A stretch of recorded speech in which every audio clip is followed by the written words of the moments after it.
Assalamualaikum, salam Malaysia Madani. Seramai 40 orang berdepan detik cemas apabila tadika dinaiki air akibat kejadian hujan lebat pagi tadi. Mereka terdiri daripada 25 kanak-kanak lelaki dan 15 perempuan bersama 3 guru. Bagaimanapun, kesemua mangsa berjaya dibawa keluar dengan bantuan bomba dari Balai Bomba dan Penyelamat Seri Balik Pulau dan orang awam.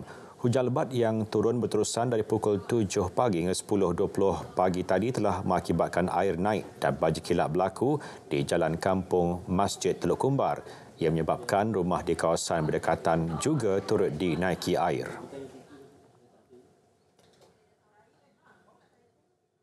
Jabatan Bomba dan Penyelamat Malaysia JBPM bersama pihak berkuasa tempatan PBT diarahkan membuat persiapan rapi bagi menghadapi banjir menjelang hujung tahun ini. Menteri Pembangunan Kerajaan Tempatan KPKT Nga Komeng berkata, satu taklimat khas akan diberikan pihak bomba berhubung tahap kesiapsiagaan pasukan itu berdepan situasi bencana banjir minggu depan.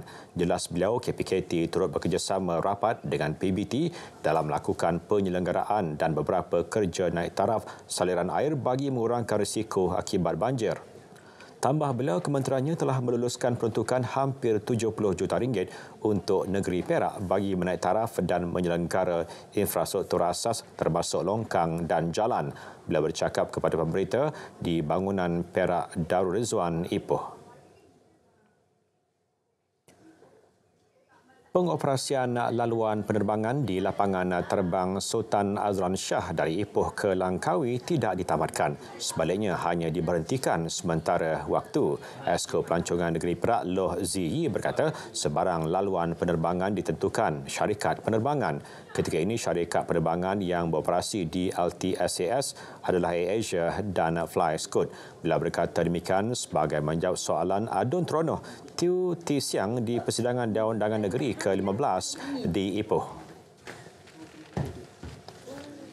Bangunan baharu Blok B Institut Urologi dan Nefrologi IUN Hospital Kuala Lumpur yang melibatkan kos banyak 171 juta ringgit berjaya disiapkan lebih awal dari tarikh ditetapkan.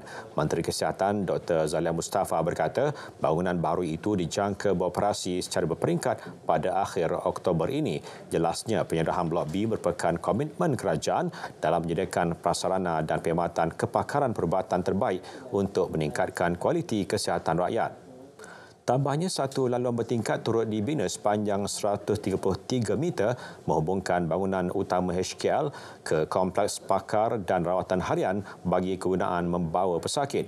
Selain itu, kerja-kerja menaik taraf pencawang elektrik 10 PE10 dilaksana dengan baik.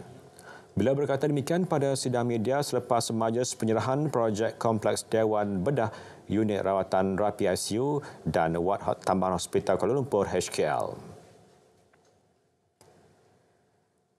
Dalam pada itu, Kementerian Kesihatan KKM sentiasa membuat pemantauan dan pengawasan terhadap ancaman pandemik besar yang disebut penyakit X. Dr. Zaliha berkata pihaknya peka terhadap amaran penyakit baharu yang dikeluarkan Pertubuhan Kesihatan Sedunia WHO. Jelasnya, isu penyakit X juga tidak dibincang pada mesyuarat antara Menteri Kesihatan dari 194 negara yang hadir pada Perhimpunan Agung Pertubuhan Bangsa Bersatu PBB ke-78 di New York.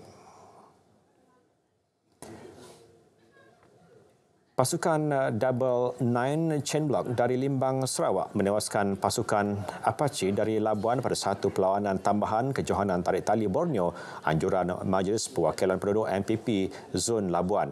Ia setelah kedua pasukan memperoleh mata sama selepas tamat Liga Sepusingan.